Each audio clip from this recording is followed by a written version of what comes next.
Good morning, everyone. How are you guys today? I'm doing good. How are you? Doing pretty good. Doing pretty good. Morning's going pretty fast already. I know. Hey, Sarah, before we begin, last night on Zoom, on Ignite, someone asked about possibly holding a class about making flyers. I guess like the command design Yeah. thing. And I guess I didn't know if that would fall under you since you're tech, or if that's something you thought about, or It's funny that you say that because last night I was laying awake trying to think of all the different things. Here you go. Ask them while they're standing there what day they want to do.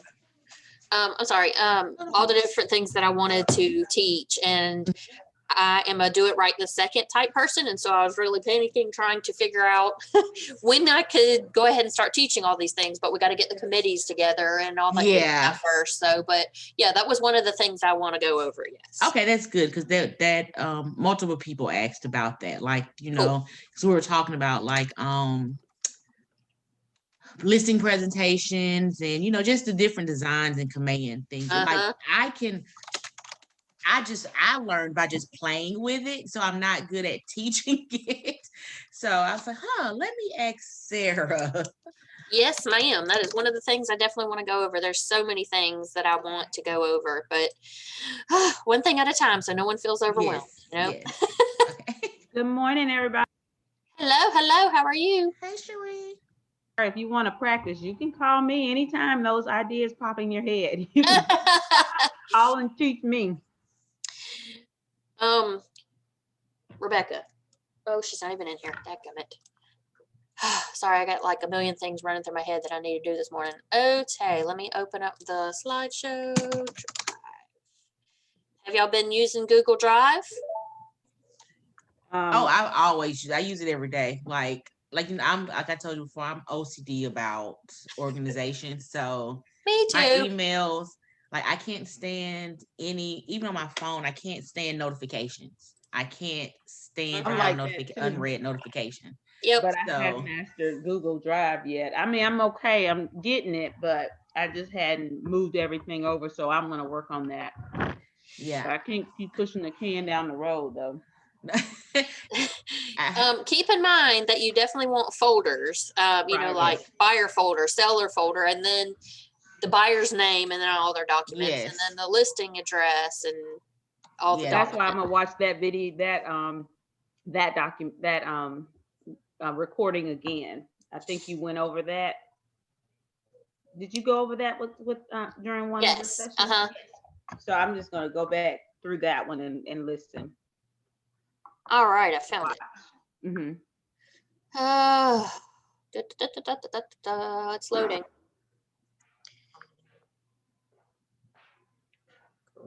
Go away.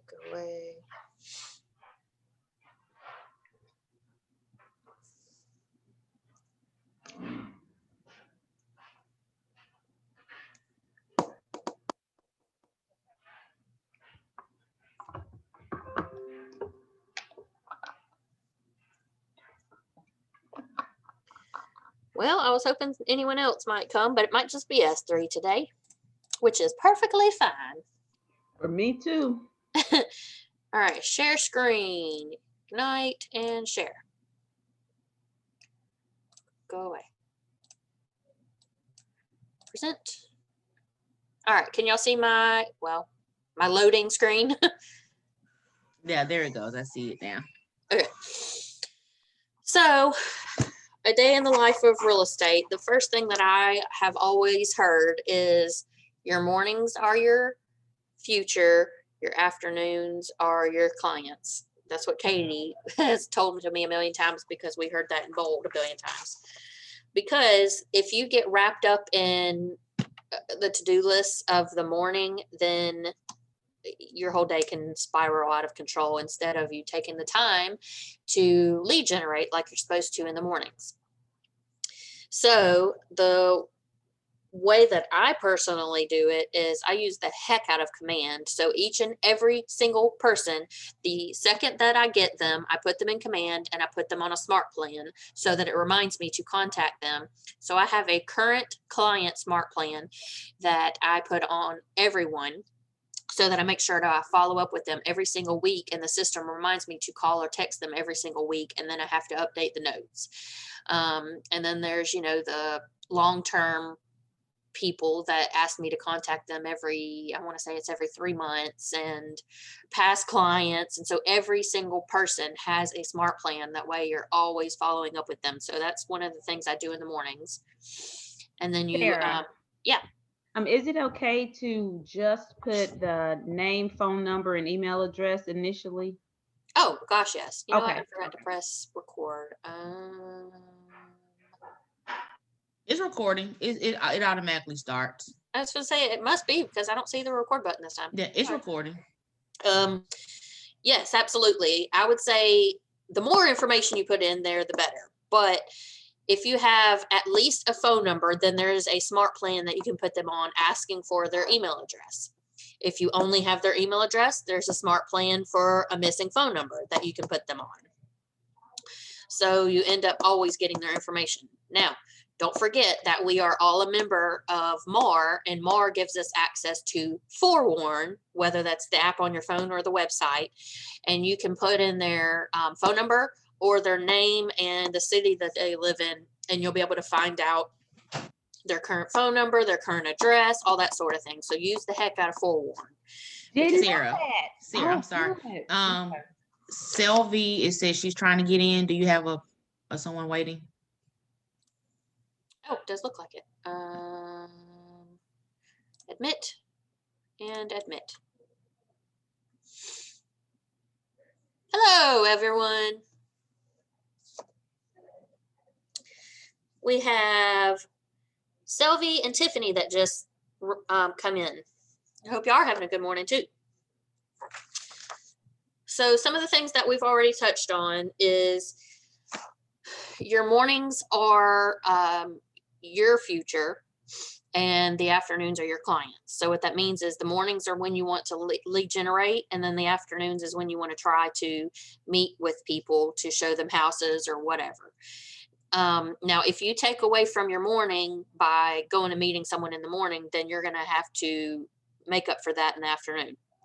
So I was telling them that the biggest thing to do is try to put every single person on a smart plan, whether that's the current client smart plan, the missing phone number, missing email, long-term touches, monthly neighborhood updates, that sort of thing. That way it notifies you when you need to follow up with these people, and you can put in the notes what is going on, more like the timeline, not the notes. You can put in the timeline what you're doing for each and every single person, because there's no way you're going to remember every single person's story. So that's the wonderful thing about command. So make sure in the mornings you're lead generating. So there's the command follow-ups. Then there's letters that you can mail out to expireds and FSBOs. Then there's, if you want to, you can do postcards. You're also wanting to lead generate through all the different social medias. So there is things in command. There's also things in Pinterest. There's all kinds of things that you can find that you can post on social medias. I strongly recommend trying to do a video as well, because people look at videos, then pictures, then text. And that's how Facebook rates it on bumping it higher in the showing it to everybody. So anyways, let's see.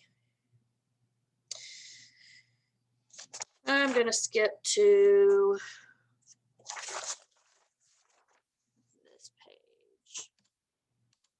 Hello. There it goes. Okay. So like I said, you want to lead generate for buyers and sellers every single day. Now, if you decide to take weekends off, that's up to you, but you need to at least try to treat this like a business where you're working 8 to 5, Monday through Friday. So lead generating, that'll take a good bit of your time up because you're making phone calls, making texts, doing posts and that sort of thing. Make seller listing presentations and get listings, make buyer presentations and get listings. You can practice with your spouse, with your friend, with another realtor as well if you don't have a listing presentation or buyer presentation today or tomorrow. You strongly want to preview real estate so that you are the area expert. You know all about that specific neighborhood and, oh yeah, I've been in this floor plan and this is common or this is usually like this. So the more you know, the more you can convey to people as you're showing them houses too. So you definitely want to check with Jimmy Ann or Katie on this, but I know we have a suggestion in our office that any and all listings that anyone in our office has are shareable.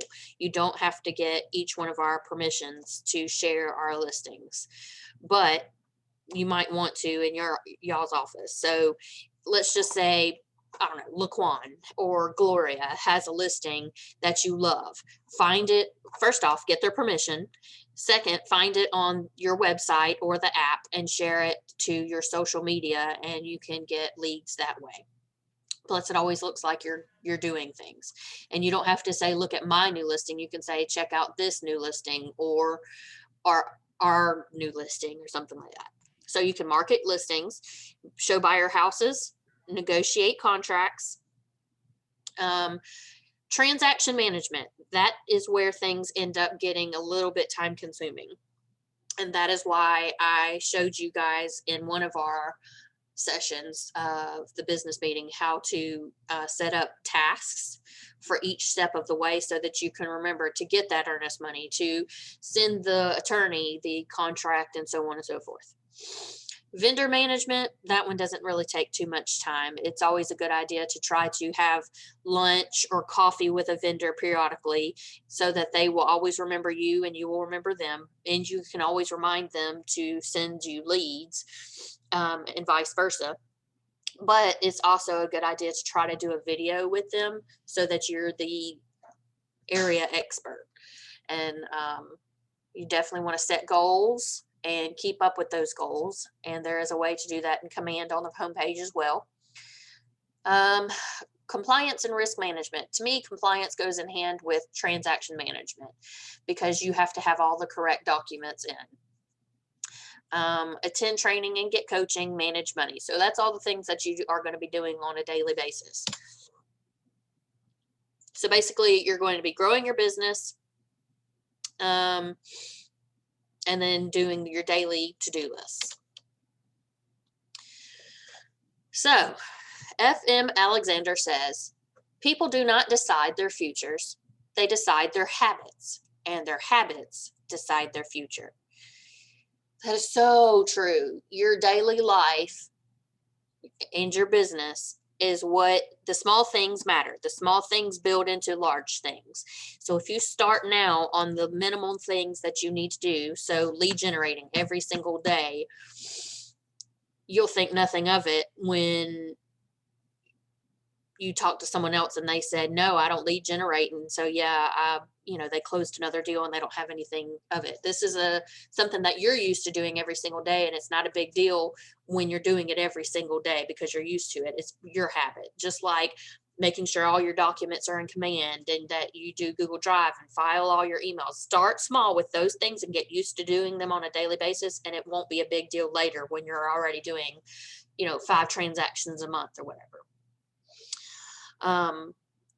I heard a realtor one time say that he was told when he started as a brand new realtor, go sit at that desk and make phone calls, and you have to make, you have to make a certain amount of appointments every single day. And he's like, okay, great, thanks for the advice. And he went and did it, and he was the top producer. But then one day he walked into his boss's office, his broker's office, and said, I'm so sorry, I was not able to make that amount of appointments today, but I promise I'll make up for it tomorrow. And his broker said, I can't believe that you've even been doing this, because most realtors don't even do that. Most realtors are doing good just to get one appointment a day or whatever. And so for him, he was like, oh, then I'm overdoing it. I'm overachieving. So he started slacking. And at that point in time, his business pipeline went down, plummeted, because he changed what he was doing to set the expectation of what everyone else was doing. Well, let's think about all the realtors that are out there. There are tons of realtors out there, and only about 20% are actually doing all the work. So do you want to be one of those 20%, or do you want to be the 80% that are doing the bare minimum? So that is your decision. That is your call. But just know that the small things like lead generating and organization are what sets the future for your business and your life. Okay, so here's an example of how you can live your life on the daily. I strongly believe in time management. Otherwise, you will so very easily get overwhelmed, and things will just start falling through the cracks, and, oh, I'll get to it later. So time blocking, here's an example of that. Motivation building time. So that can be affirmations. That could be watching a video of something inspirational. Lead generate, lunch, and you can actually make that a working lunch. So go meet with a mortgage lender, go meet with a home inspector, whatever. Y'all have lunch together, and you will learn so much stuff by y'all just sitting there chatting. Because let's face it, we're going to talk about real estate because that's just how it is. That's what you have in common, and that's your life. So then the afternoon, when you get back, you want to market your listings, you want to negotiate the contracts, you want to attend trainings. You can go preview real estate after that, or make presentations. Review your calendar for tomorrow and make a success list. And then family time is after that, because remember, that is extremely important. So review your calendar for tomorrow. So I know that sounds simple, but you want to go ahead and have in mind what you're doing for tomorrow so that you can go ahead and plan for that. And it doesn't hurt to go ahead and send a follow-up text. Hey, just wanted to make sure you're still able to meet me tomorrow at 8 a.m. because people change their minds like crazy. So if you're not doing this, I strongly suggest one of those organization tips is to, on your calendar, whether that's Google Calendar or something else, put that person's phone number on your calendar so that you can follow up with them before the appointment, because people forget all the time, or they stand you up, or they get called into work, and they're never going to call and tell you that. It's very rare when someone does that. When they do, you know that you have a fabulous buyer or seller or whatever that you're working with, because it's actually very rare. So put their phone number on your calendar. Sarah, yeah. I was just, looking at the time blocking, and I know everyone has to do the one to fit their own schedule, but do you think it would be, and I'll contribute it, but maybe have a time block for people who are dual career, since there's so many of us who are dual career. Sure. And and I guess you will make our own, but it's kind of like, if I see somebody else's and I'm like, oh, didn't really think about that way, just so it's inclusive of everybody, because everybody can't do 8 to 8:30 or, right. So I just think that would be helpful. So I'll work on that if you want me to. I think that would be very important, yes. And so this was just an example. Yeah, my time blocking doesn't look like this. So my time blocking is accounting first thing in the morning.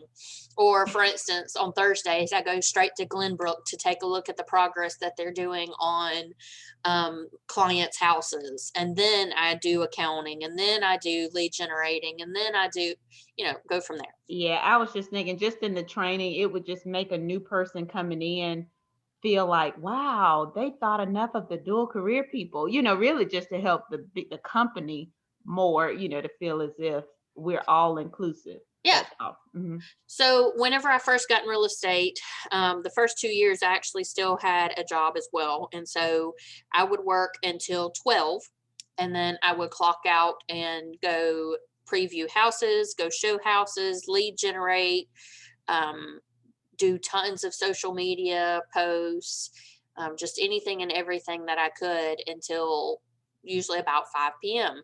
So, I mean,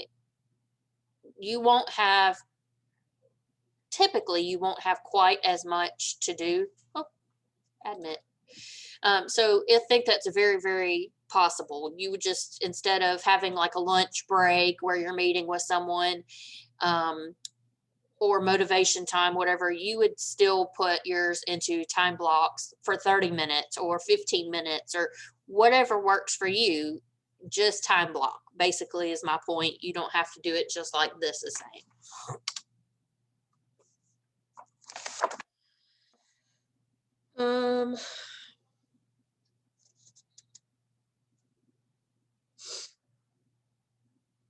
I'll make sure I'm not missing anything that I've told y'all.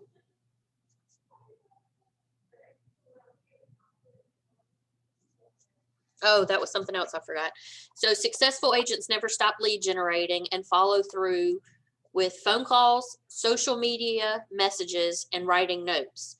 So something that you can do other than just posting stuff is make 4 comments a day or private messages a day. And it can be as simple as, hope you're having a good year so far. I'm so glad 2020 is over. Or, happy Valentine's Day. Just remember me when you're in real estate. Whatever. You can just follow up with 4 people a day, whether that's by private messages or comments. Send text messages, send note cards. Any single person that you meet with for a listing presentation, buyer consultation, or a vendor, send them a thank you card. They are going to be so much more likely to remember you and keep doing business with you if you do that simple task.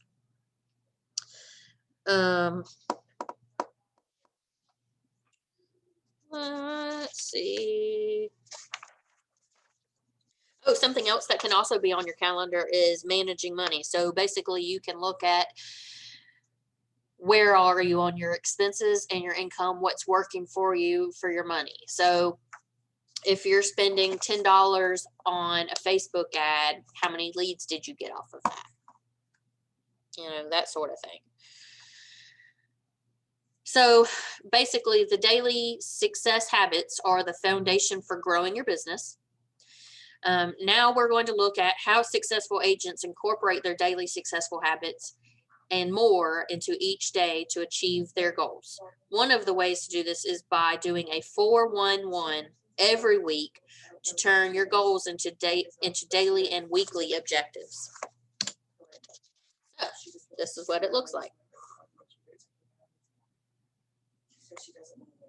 I think you guys would have gotten this with somebody else through Ignite.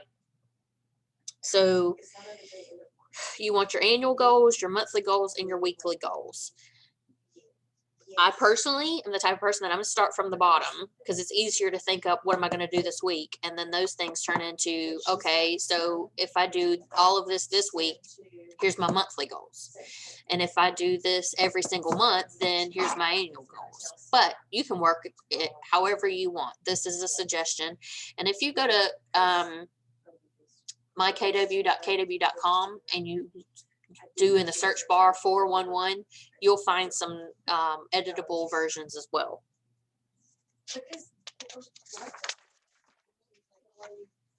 Also, Sarah, I would like to say, I know with me and Tiffany have found that it's easier, not easier, but we did our 411 together. That's my accountability partner.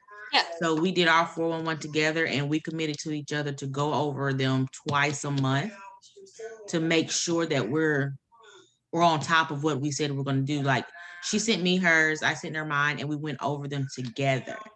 That is a really good idea because you're going to give yourself excuses or reasons why you didn't do it today. Well, if you have someone that you know is going to keep you on track, they're going to say, well, why didn't you do it this week? Don't you like being able to buy your kids food or, whatever? you need to have someone that's going to keep you accountable. For me, it's Exactly. being able to pay for the people that work here in the office. I like being able to continue paying for my own bills and theirs as well, you know? Yes. And another thing, piggybacking off of Shakira, is we decided to do it twice a month instead of just once a month, because like at the middle of the month it's kind of halftime, and it gives us a chance to reflect on the first 2 weeks to let us know if we need to like go into overdrive those last 2 weeks. Yeah, absolutely, completely. Okay, you're slacking these first 2 weeks. You better pull it together and go into overdrive, like you said. Yes, absolutely. So you remember how I told y'all earlier, 20% of realtors are doing all of the work? Yep. This 80-20 rule I found when I went through Bold years ago, the very first Bold.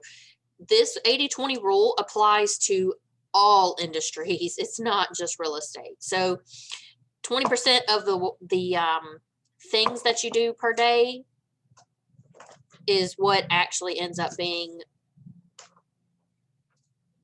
most important. So 80% is going to be, you know, your tasks, your blah, blah, blah, but 20% is your lead generating. So 20% actually ends up being the most important out of your entire job. So don't skip that 20%. But it goes in fact of, if you talk to anyone that is in like management at any job, they're pretty much going to tell you the same thing, that 20% of their employees are doing majority of the work, or 20% of their work is what actually is making them money. So it's so weird how this 80-20 rule applies to everything. So the person that even came up with this, they called it the Pareto principle. So it's the 80-20 principle. It can help prioritize and focus on what's important. Vilfredo Pareto was an Italian economist. He discovered that 20% of our activities yield 80% of our results.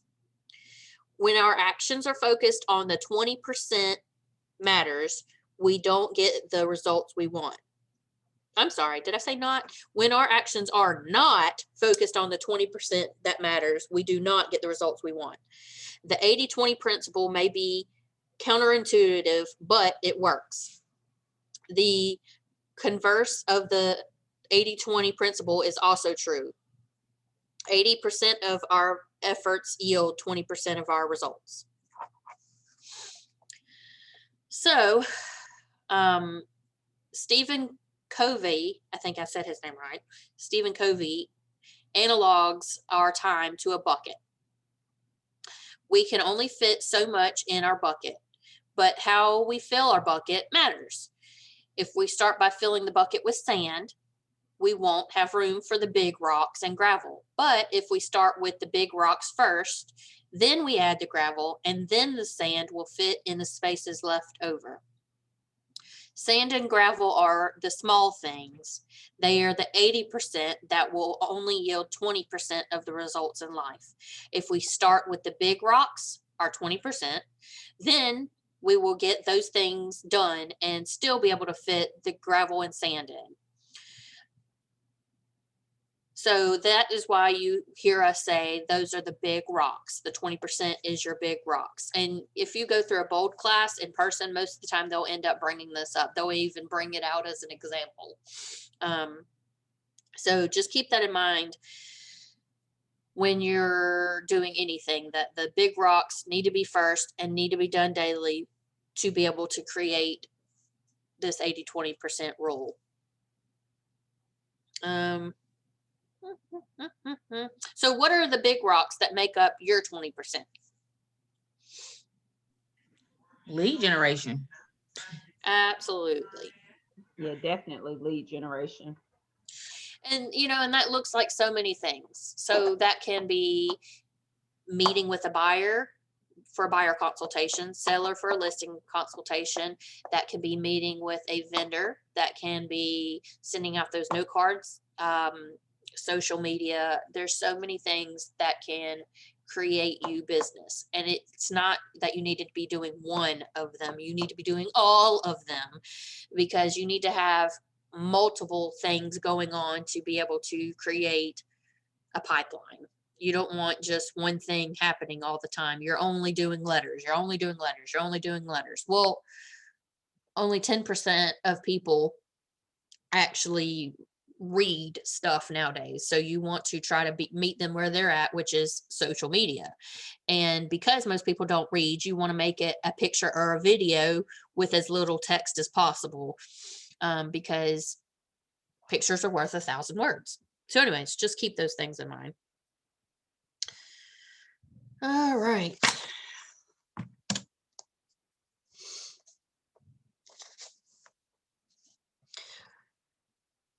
Okay. When you're developing your daily objectives, focus on how to measure progress towards the goal you identified. Identify targets that will facilitate your success using SMART objectives.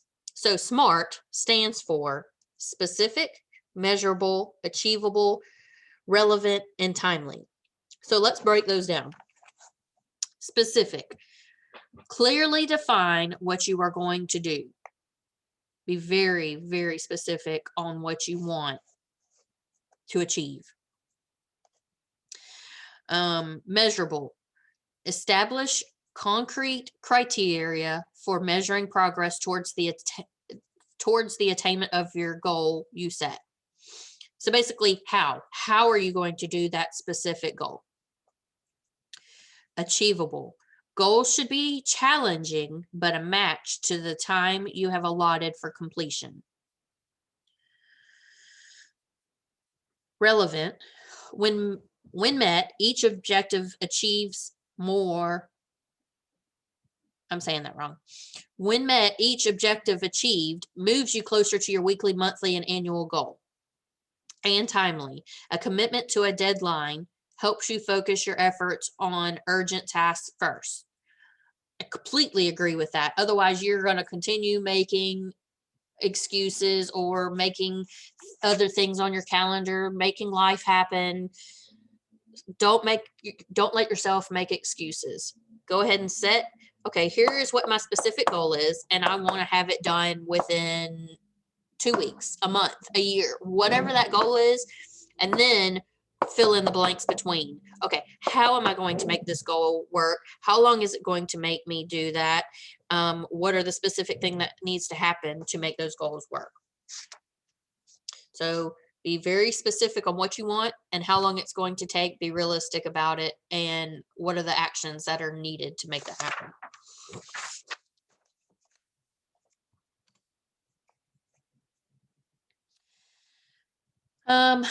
Time blocking is simply dedicating specific periods of time to specific purposes. So, like we were talking about a few minutes ago, it is up to you how you do this.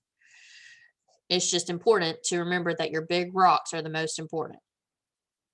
So it is putting the big rocks in on your calendar and making a commitment to preserve that time. I personally go ahead and put on my calendar specific things. So like lead generating from 8 to 9 or 8 to 10, and then hit the button that says this is a recurring event so that it's on there daily, so that you make sure every single day you don't end up booking something else. I personally am in the habit of, before I schedule an appointment, I pull up my calendar and say, oh, you know what? I completely forgot. I only have this time and this time available, because you already have those other things on there, like lead generating or putting flyers out, meeting with a vendor, whatever. All those things end up adding up at the end of the day. Block the most important tasks first. Don't try to time block every minute of your day, because something's going to go wrong. Something's going to happen. Something's going to get moved. Someone's going to be running late, that sort of thing. Now, speaking of someone running late, don't let people run over you. So if you have someone that specifically that you've never met, and they're supposed to meet you at a house on today at 1:00, and it's 1:15 and they haven't shown up, and you try calling them and texting them and they don't respond, give it a couple more minutes and try again. If they still don't respond, leave. And then, 45 minutes or an hour when they decide to finally call you back and say, I'm here, I'm sorry, we're going to have to reschedule because we had a scheduled appointment at 1:00 and I'm now in other appointments. And I have to treat all my clients fairly. And so when would you like to reschedule for?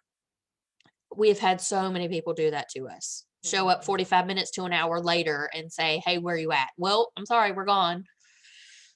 Don't let people run over you. Treat it like a business. You're not going to go into a doctor's office for a 2:00 appointment and then them tell you, I'm sorry, you're going to have to leave because someone else just walked in and they're more important than you. No, everyone has a time blocked day. So, but give yourself time to move in between. You're still going to need to stop and get lunch. You're still going to need to get gas. You're still going to need to allot for the people that are running behind. Stuff happens. Oh, now I've got to suddenly go run and get an earnest money check. I have to drop off the earnest money check. Give yourself time in between driving and tasks. Okay, so in the One Thing book, Gary cites Dr. Gail Matthews, who found that individuals who wrote down their goals are 39.5% more likely to succeed.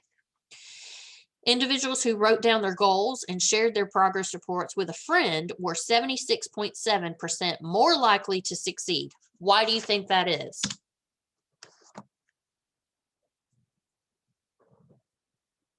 Anybody?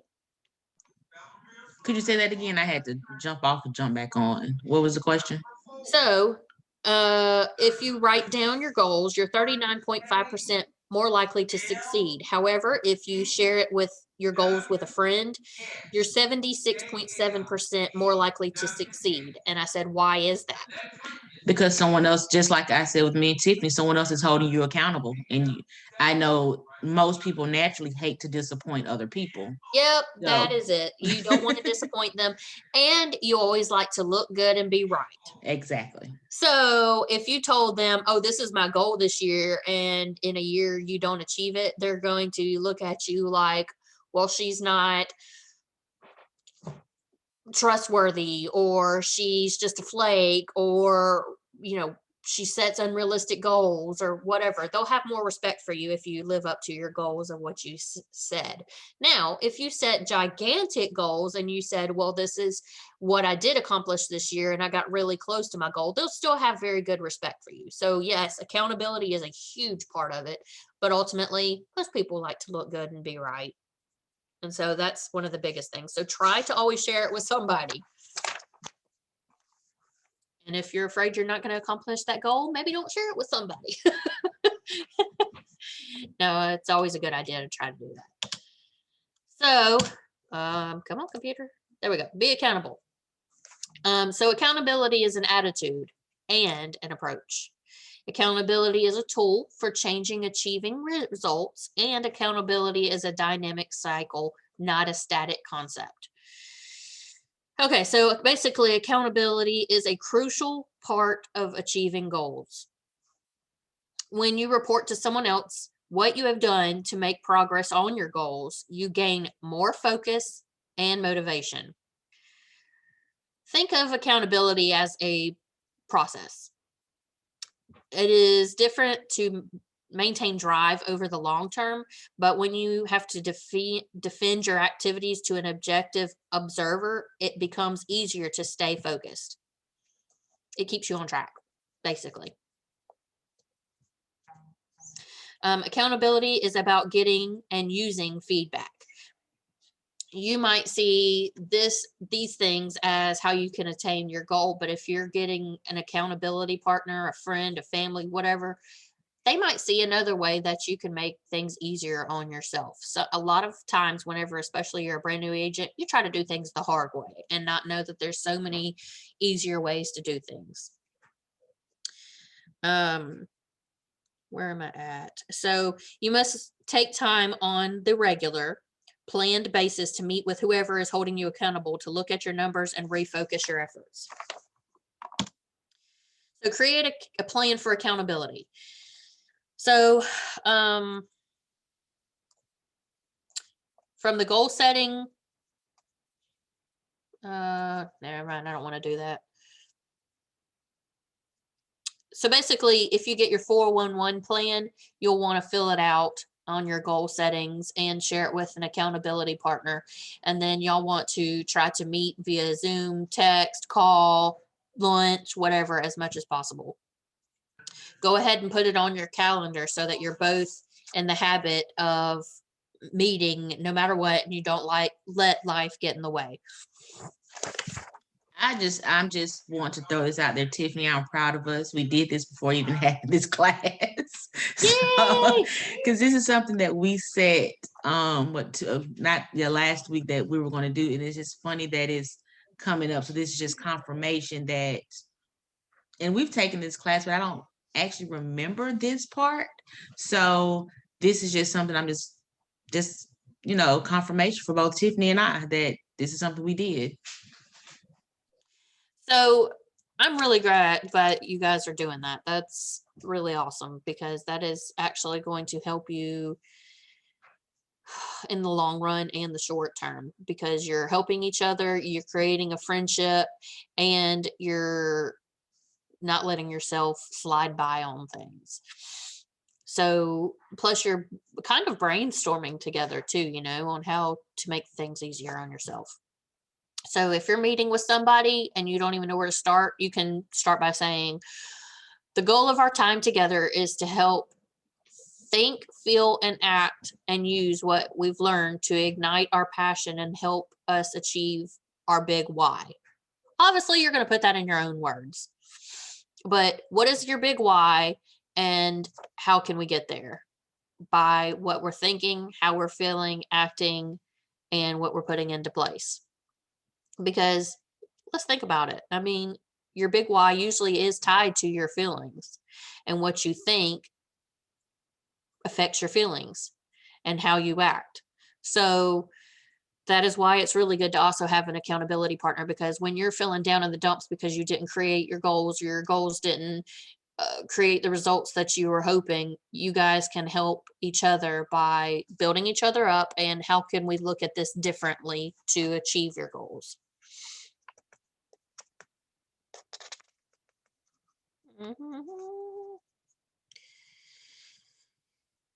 And you should celebrate your growth. So whenever you've achieved your goal, don't just simply say, all right, good job. Celebrate it. Go out to dinner, go out for drinks, get your favorite chocolate, whatever. Go, whatever works for you. So whenever you make your goal, also set a reward, and that will actually push you farther. So if I achieve this goal, I'm going to go to my favorite restaurant, whatever, to celebrate it, because that'll be much more rewarding and you will appreciate it more. And some people, I've even heard some realtors say that they even go the opposite. If they don't achieve their weekly goal or monthly goal, then they lose time watching their favorite Netflix show, or their favorite chocolate, they can't eat it, whatever. There's consequences to their actions if they don't meet their goals. So things to think about. Okay. These are the things that you need to, okay, here we go. These are the things that you need to work towards. Building your database. Every day you need to be putting people into your database. Every day. You need to be practicing your scripts for buyers and sellers so that you're prepared when they come at you with anything. Lead generate and contract practice. So that's actually one of the things that I was thinking about last night, that majority of people, I guarantee it takes them a very long time to type up the buyer paperwork and offers. So that's one of the classes that I want to be able to teach upcoming for tech, is how to make it way simpler, faster, and easier, so that whenever you're ready to type up buyer paperwork and stuff, it'll actually fly through it instead of it taking so long. So build your database every day, which is going to be through lead generating. Goals to set your career on fire. So add 10 contacts to your database every day. Talk to 10 people a day. I don't care if that's text message, call, face-to-face. 10 conversations a day, 10 written notes a day. Well, if you contacted 10 people, you can easily send those 10 people a note. 10 previews per week. That's very important as well. The overall goal of Spark or Ignite is for you guys to get your first appointment. The tasks are the activities that you need to take that first appointment to help that goal of getting that first appointment. Use the reports and command to track your database health. You want to have at least a 50% or higher. So the way that they rate it is, do you have their first and last name? Do you have their email? Do you have their phone number? Do you have their mailing address? Do you have their home anniversary date? Do you have their birth date? It's really hard to get 100%. The easiest things to get are their first name, last name, email, and phone number. And then you can eventually ask them for their mailing address or forewarn it. But just keep in mind, the more you put in for each contact, the higher the score is. But the overall goal is to try to get at least 50%. 10, 10, 10. Just remember that. 10 contacts every day, 10 conversations, 10 notes, 10 houses per week. It's pretty easy to remember, I think. 10, 10, 10. So you want to lead generate. You want to talk about, discuss your motivations. Identify objections. This is not a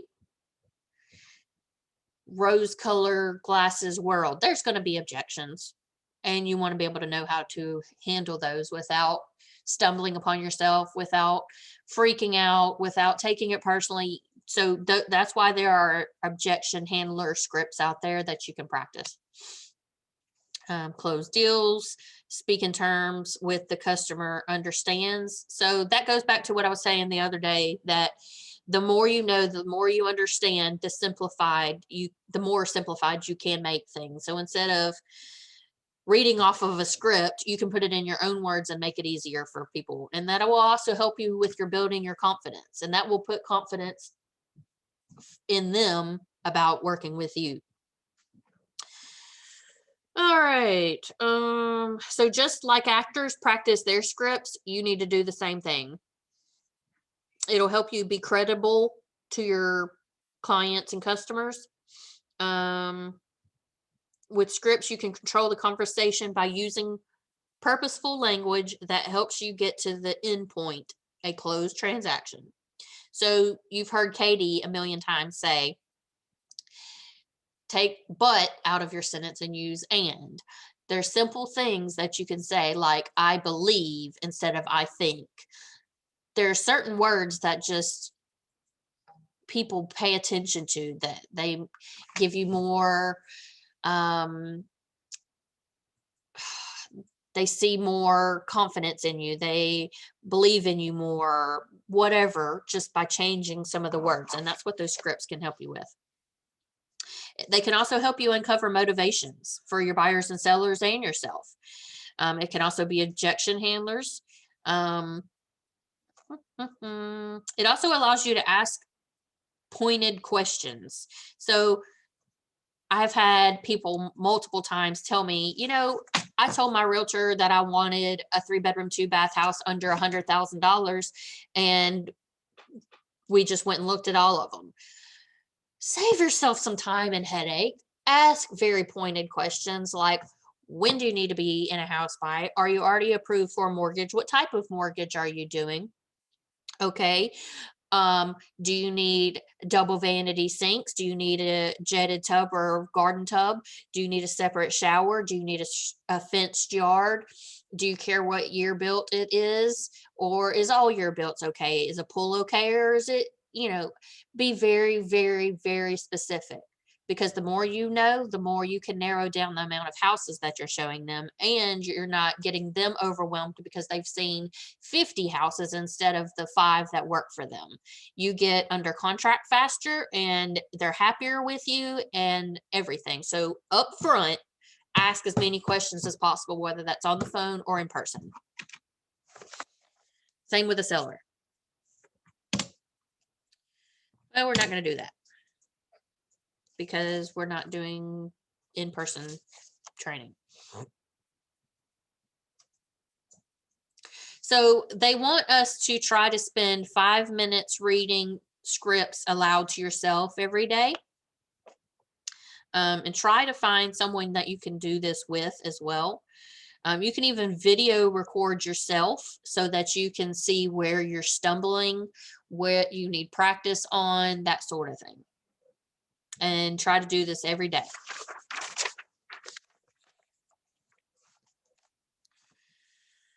Already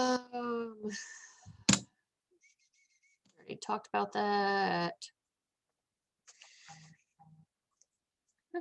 Next page.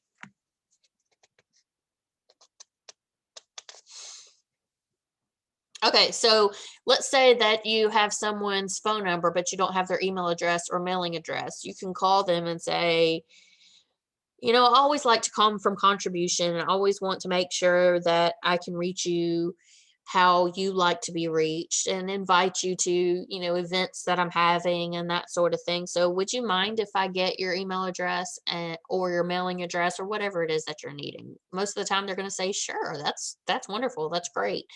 So 9 times out of 10, if you are going to explain to them that it's for their benefit, they're going to say yes.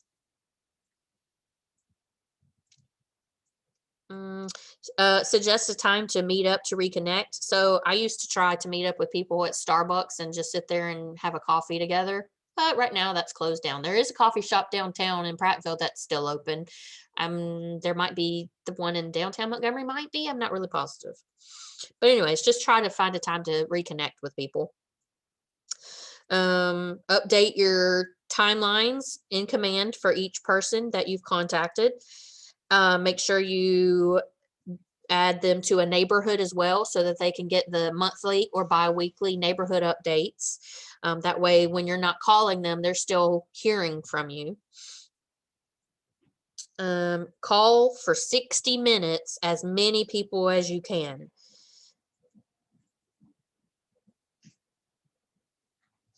So what are some things that you guys are going to try to do differently tomorrow? Well, I have a question, Sarah. This is something Tiffany and I were talking about, and I'll just bring it up. How do you feel? What do you think about, how we have our social media and we have our Facebook? Yeah. And a lot of those people, we don't have their contact information because they've just been our friends on there forever. How do you feel about like sending out some type of message saying, hey, I guess you could say, pretty much asking them, I guess in a nutshell, can you put them in your database? How do you get that information from them? Or do you suggest not doing like a mass? I strongly suggest doing that. Make a message and then copy it and then paste it into a billion different people. So start with, I hope you're having a really good Thursday so far, or Happy New Year, or however you want to start that sounds like you, where you're not being a robot. And then say, I'm trying to update my database so that I make sure I stay in contact with everyone and make sure that they always know about events that I'm having, and just always make sure that we're in contact with each other. Or I would love to grab a coffee with you sometime or something like that. Do you mind if I get your email address or your home address, or hey, what's your birthday? Whatever your goal is that you're wanting to update in your database, be very specific with them about that. But start off by giving them a reason why you're doing that and how it's going to benefit them. Got it. And just send it like in private messenger. Yes. Okay. And copy that message and paste it to the same people over and over again. So it'll be really quick and simple. You're not having to retype it every single time. Got it. Okay. That's something we were talking about because I have hundreds and thousands of people on there, and I would love to, do that. It's just I was trying to, okay, how do I word that? But that was good information. Thank you. No problem. So there is somewhere, I'm trying to remember which smart plan it is, but there's a smart plan in there that asks people, hey, I would love to get a coffee with you soon. When is best to do that? Word it however. But even if you just start off with that, you'll get a lot of people that respond, and then you can lead in with, you know what? I just noticed I don't even have your email address. Do you mind if I get that from you real quick? Okay, that's good. And then, you'll try to schedule a time for coffee. A lot of times it doesn't end up working out. Oh, yeah, that sounds wonderful. It's just a way to stay in contact. And if they end up making where y'all can have coffee, great. But anyways, it's just a way to start the conversation. And Sarah, yeah. I think I have two. I know you mentioned what would we incorporate as of like tomorrow. Yeah. I know for me, like really just sticking to the time block, because like even on my calendar, if a phone call comes in, it gets me all sidetracked, and then I'm all scrambled. Now I'm trying to like rearrange my calendar at that time. So I think for me, my biggest thing is actually sticking to it, and just when I get the call, say, hey, I'll call you back or something. But yeah, that's going to be one of my biggest things. But my question is, like, as far as lead generation, do you have a method? Like, do you call like your like prospects and then your like follow-ups? Because sometimes I can get so eager to meet new people that I don't even touch the people that I've already connected with, and my follow-up fall by the wayside. So that's actually why I strongly suggest putting every single person on a smart plan, because it's going to remind you, follow up with this person. And that's all I do. Every day I log into Command and look at what are my task lists for today. And it's people that I haven't talked to in years. It's people that I talked to last week. It's all mixed together. And that way I always stay on top of everyone, because it reminds me to do that. Okay. And the smart plans is what you use to kind of keep you on track of who to call. Yep, for sure. So I created a smart plan called Current Clients. Okay. And it reminds me to contact my current clients, buyers and sellers, every single week and give them an update. Got it. Okay. Or, hey, how are you doing? Do you have any questions? Are you feeling stressed? Whatever. Even if you don't have something to update them on, check in with them. And then there is one that is in the library for long-term follow-up, long-term nurture, something like that, where you follow up with them like every 3 months. There's so many plans out there. So if you just have an idea of, hey, I'm missing phone number, smart plan, missing email, smart plan, there's tons of them out there. Okay. Just look in the library, activate it, and then start putting people on it. And perfect. Okay. I would try to not overwhelm yourself by putting 50 people on a smart plan in one day, because that means they're all going to come due at the same time every week or every month. Okay. So try to do 10 today and 10 tomorrow, and so on and so forth. Oh, that's a good idea. Okay. And early in the slides, we talked about like vendor. That was one like on the list of things to do every day to run your business.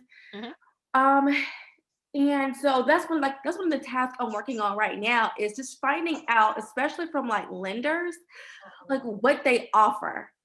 But I don't want to come off as a bother. So I want to call them and I want to talk with them to see what can they offer, because a lot of people who reach out to me have never bought a house before. They don't know the first thing. They don't know. And I'm like, I should be that person that's sending them to the right people. But yes. I don't want to like bug the lenders. I know they're all bogged down with things to do. Oh, no, that is not how they see it at all. They see it as they're self-employed as well, and they want to grow their business and their contacts. And the more they're comfortable with you, the more easy it is for y'all to do a transaction together. But you can reach out to them and say, hey, you know what? I really was wanting to understand the process better, or get to know you better. So do you mind if we have lunch together or get a coffee together sometime soon? Because, I really want to be a really good resource for all my clients. Gotcha. That sounds good. Okay. I'll definitely reach out. So whatever is easiest for you, whether that's coffee or lunch, whatever works for you, or hell, drinks after work or whatever. Yeah. You'll be surprised at how many lenders will go out of their way to say yes. And a lot of times they'll end up paying for it. Don't suggest it, but a lot of times they will. So it's because they want your business just as bad as you want their business. And so the more that they see you're on your game and you're trying, Mhm. they're going to go out of their way to make that happen. Gotcha. Okay, thank you. Something else that you can do. So I don't care if it's a holiday, it's easier when it's a holiday. So make up little bitty pop by gifts. So Thanksgiving, for instance, or Christmas, I don't remember which one it was. I got one slice of pie and put my business card on it and brought it to all my vendors Mm. as a thank you. And they loved it. And they were like, this is the best idea ever. Do you know how much a pie costs? It's cheap. And then you slice it into several different pieces and put it in a plastic box and deliver it. It's cheap. You can do that for Valentine's. You can do that for Christmas. There's a billion different holidays that you can do pop buys for. And it's just staying top of mind. Okay, awesome. That's a great idea. And that's still lead generating. Yeah, that's true. So something else that we took a class for pop buys for clients as well. Current and past clients do a pop buy for them as well. And it can be as simple as, what did we do? We did a whisk that had Hershey's Kisses in it with ribbon and our card on it. And you just hung it from the door and left. Oh, yeah. I mean, simple things like that. We did pie servers with a ribbon and our card and put it on their door. So yes, the biggest thing is driving from house to house, but it's top of mind and letting them know that you haven't forgotten about them. Okay, that sounds good. Okay, Sarah, the two things that I'm going to implement now is using smart plans and also taking the time to, oh, I forgot the other one. Just oh my gosh. But I know just implement the smart plans and to, time block. That was the thing that I know I need to do. So those are my two items I'm going to implement. So going back to whenever you have a phone call coming in during your time blocking, I would say don't ignore it.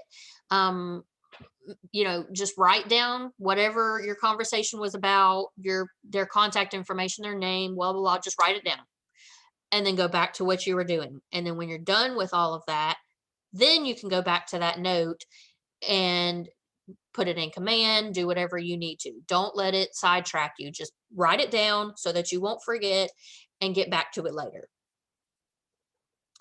Because it's easy to do. There's a billion things that will try to distract you during the day. So I have so many notebooks on my desk because no matter which way I'm sitting or turned, I can grab a piece of paper and start writing down at that moment. And that doesn't mean I'm going to be able to get to it right that second because I have other things that I'm trying to finish up with at that moment that's important. So, and you don't want to look like you're scatterbrained because you told someone that you're fixing to get them the contract to sign, and then it turns out to be hours later because you got sidetracked by a billion other things. Stay on task. Do one thing at a time, and do them in the order that they came in, honestly. So you had 10 phone calls that you had to make, and someone calls you in the middle of those phone calls. Well, one, that can be one of your phone calls, but two, just write down what your conversation was about. And later, after you're finished with all your phone calls, go into command, put in their information and what your conversation was about, put them on the smart plans and go from there. So if you are a type of person that forgets to put your stuff into command and then, Susan or whoever is like, I don't have this stuff and, you're fixing to close, put that on your calendar for, 10 minutes a day, check command to make sure that everyone is in there or their documents are in there or that your smart plans are in there. Time block. It's just so that you can stay focused and stay on track and make sure everything gets done. Don't forget that there is the Keller Williams University with tons of articles and videos and YouTube as well. I don't know if you guys know this, but you can actually go to ideas.kw.com, and there's all kinds of suggestions on things that they want, realtors want to implement into Command, and you can vote on them. And the more votes it gets, the quicker it gets implemented. You can even put your own ideas in there, but 9 times out of 10, someone else has already thought about it and you can just vote on it. Oh, this one is really good. Your to-do list. Things you should do, what are priorities, and what the actual tasks looks like. So, I don't know if you know this, but on Google Calendar, you can obviously create an event, but you can also create a task, and you can create a to-do list or a reminder. That's what it's called. A reminder, a task, and a calendar event. So I personally use the heck out of that reminder so that I can remind myself to do blank at this specific time, and it just pops up as a reminder, and it doesn't go away until I mark it done. I would strongly suggest using that. Or if you like paper, do something like this, a checklist, a to-do list that you use every day. And that's everything. So, questions, things you've learned, ahas, anything. I like the reward yourself, even for the small mundane things. Not really, Yes. it doesn't have to be a closing, but even Yeah. in the process, just reward yourself. I think I like that. Absolutely.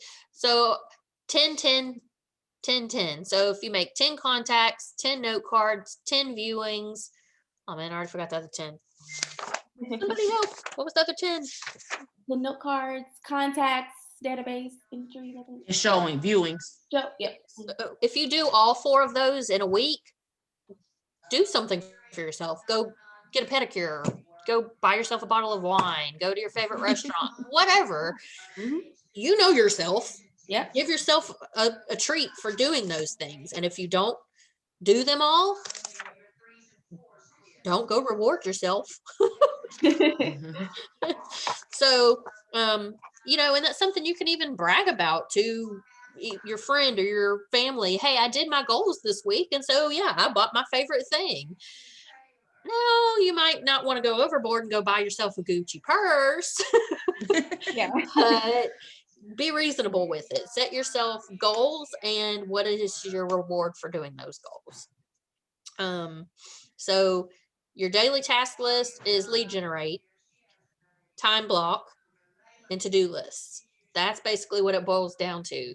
And it can get extremely overwhelming if you are not being organized. And by using either a checklist of to-do lists or your Google Calendar to-do list, time blocking, and Command. If you're not using those, you're going to lose your mind eventually. And you're going to be super stressed out. And I've been there, done that. When you feel that way, call me and I'll walk you through what you can change and edit and that sort of thing. But another reason why to have an accountability partner, because they're not in your shoes. They understand, but they can tell you what you can do to make things easier on yourself. So I hope you guys learned a lot and that you enjoyed. And if you ever need me, I'm here. Thank you, Sarah. That was Thank you, great. Sarah. It just reminded me some things I just need to get up and go do. Here, I'm with you. Exactly. Well, y'all have a very good day, and You too. You too. go get some business and get you some leads and set yourself some goals and get yourself some favorite desserts, wine, presents, whatever. All righty. Thank you, ladies. All right, thank you. Talk to you later. Bye-bye. Bye-bye.